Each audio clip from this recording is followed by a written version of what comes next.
The Red Lantern returns. A ring in the dark, a voice speaking. Raylo's child, last of Zudar.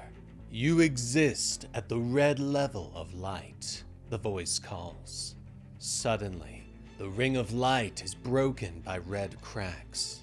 The darkness shatters outwards, and all is bathed in red light. You must have knowledge of yourself to command the flame.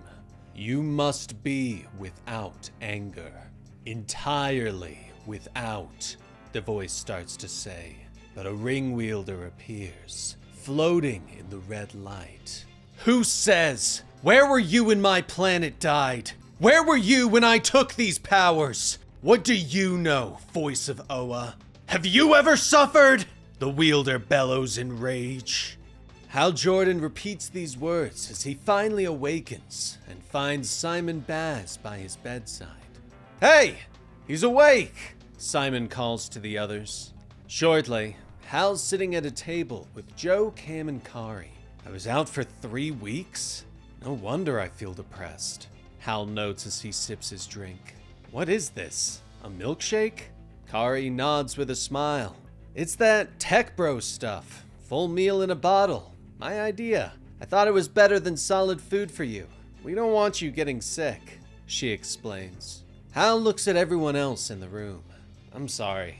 Who are you all again? And where are we? He asks. Cameron explains that they are in a safe house that is secret even from the DEO. They've been hiding here since she and Simon figured out that their former boss, John Double, has to be a mole. Simon nods as he gets yogurt from the fridge. Me and Kari briefed John that Joe might be at Cam's place. Nobody else knew. 10 minutes after that meeting, Hammond's assassin was at Cam's door. Double had to have talked, he says. Cam nods and lights a cigarette. Hence the safe house, the burn list, and shoplifting tech bro shakes. If we can prove Double sold us out, we can go home and pick our lives back up. But if we can't, or if Hammond just owns the whole DEO, it's either Double's ass or our own, she says with a sigh. Meanwhile, a Black Ops fire team moves slowly through a dark forest. Their weapons are up and ready. Everybody stay in formation and stay alert. It's out here somewhere, the team leader hisses. They keep moving forward, lights illuminating their path in the dark. Why the hell have we got this job? One of them asks. The team leader glances back at them. You know why. You screwed up a lot, or just a little. Or you did good, but not fast enough. Or you just looked at him wrong, but his words are cut off as the obsidian lashes out from the darkness above, its claws ripping the team leader's head clear off. The other soldiers raise their weapons and open fire, the rounds bouncing harmlessly off Obsidian's shell. It's over in a matter of moments. The 3 soldiers dead. Hector Hammond leans back in his chair and smiles. Next time, don't whistle in the elevator, he says softly. He slides off the helmet that allows him to control Obsidian and glances back at his assistant. Sir, for the record, the control device for the test, she starts to say. But Hammond cuts her off and glances down at the device. This thing? I had my best people look it over. It works. You saw that guy Todd Rice when he came out of the tank, right? On the outside, he's a tank, a killer, all that good stuff. But Rice is brain dead, or buried so deep he might as well be. If we want Obsidian to move, somebody's gotta move it. The Mento device is purpose-built for this, he points out. But his assistant shakes her head.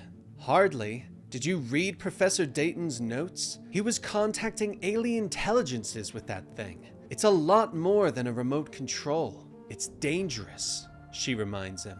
Hammond smiles at her. You think it might ruin my looks? He asks. He closes his eyes and reaches out with Obsidian's senses. He knows that Hal Jordan is out there. He can sense the darkness within him. Obsidian's looking for his own, looking for Hal Jordan. Find Hal Jordan, and we find Joe Mulane. And Mulane finds us, the Green Lantern. Hammond reminds her. Meanwhile, back at the safe house, Simon, Cam, and Kari are trying to come up with a plan. Step 1 is finding Double. Probably not a good idea to try the office, Simon admits. Cam glances at Kari and asks if she can use her psychic abilities, but Kari shakes her head. No, I keep telling you, I have limited clairvoyance and psychometry. I'm not a telepath. I can't read minds, she explains. Hal walks over to her. Clairvoyance? That's seeing the future? He asks. She smiles at him and nods. I can read a little into the future, vague impressions, but right now, there's nothing I can pin down. Something green, and then something red, she says. And psychometry. When you touch things, you get psychic messages from them? He asks. Kari smiles wider. Well, how about that? Sounds like someone's finally read my file. Jo joins Hal and slides the ring off her finger. Psychic readings of objects. Try this one, she suggests. Kari stares at the ring for a moment, before slowly reaching out and picking it up. Look, I'll do my best, she says softly. She clutches the ring tightly, and it immediately begins to glow. Suddenly, Kari's eyes glow with a green light. She opens her mouth in surprise as images begin to fill her mind. Tomar, bathed in the rage of red, the yellow of fear, the blue face of steel. Hal is bathed in pink and reaches out for an anomaly. Simon raising his pistol and shouting a warning in black. Jon Stewart is looking up at someone in gold. I was wondering when you'd visit, he says. Kari lets out a gasp as she returns to the present. Hal is by her side, his hand on her shoulder. I'm okay. There's no time. You have to know, Kari says as she looks at Jo. Something's coming. Something big, Kari tries to tell her. I know. Jon Stewart told me. The Black Star World. Coming our way, Jo says. But Kari shakes her head. No. Think bigger. Who's driving it? Which hand is on the wheel? The left hand. His name. Sin S. Tro. Not a name. It's a sentence. A sentence of death, she gasps. The ring begins to glow as Kari begins to mutter. Enemies fear the face of steel. Will in their cold gaze it kneels. This is the face of justice revealed. No man escapes she whispers. Suddenly, the roof explodes above her as Obsidian's claws come crashing through. I remember this, Kari whispers, before she is struck, her body flying across the room and slamming into the wall, the ring falling from her bloody fingers. Simon draws his pistol and opens fire, but the rounds bounce harmlessly off Obsidian's armored hide. Another claw slams into him and knocks him across the room, tearing his clothes and mask away. Cam stands in front of Jo and Hal, drawing her own pistol and opening fire. Obsidian turns away from Simon. Bullets can't hurt it, but they do distract it. There's a mind in there, Cam shouts to her friends. She turns and the three of them rush towards the door. Somebody's driving that thing. Somebody human.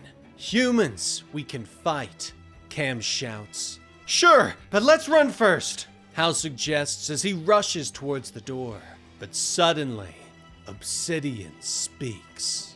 Mulane. It rumbles, powered by Hammond's words.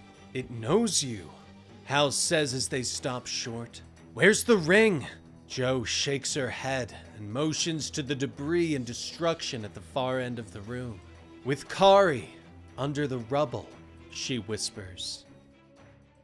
Meanwhile, on the moon, Jon Stewart stands with Guy Gardner. The real world feels so violent.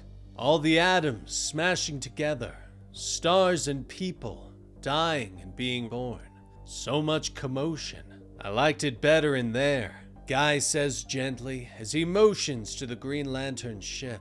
John nods sagely, his body glowing with golden light. Sounds like the womb, but here you are, the first graduate at the red level, the first Ayn Rao.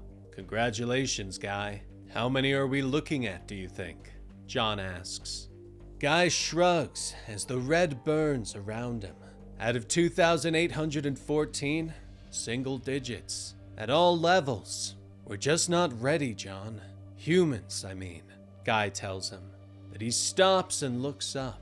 He can sense something coming. Something red. Something on my wavelength, but not. An anomaly. A Tomar, Guy says. They watch as the red approaches. Guy smiles, but John does not. Ah, I was wondering when you'd visit, John calls. Tomar floats above them, no joy in his eyes. Visit? Oh no, I'm sorry, John Stewart of Earth, but I'm here to take over. And that was the complete story for Absolute Green Lantern, issue 11 by Al Ewing. The Red Lantern has come to Earth, and he's here to take over. Is that good or bad? We'll just have to wait and find out next time. But let me know your thoughts on today's video in the comments down below. And like and subscribe to help out the channel. I'm Dan with Comicstorian, and we will see you next time.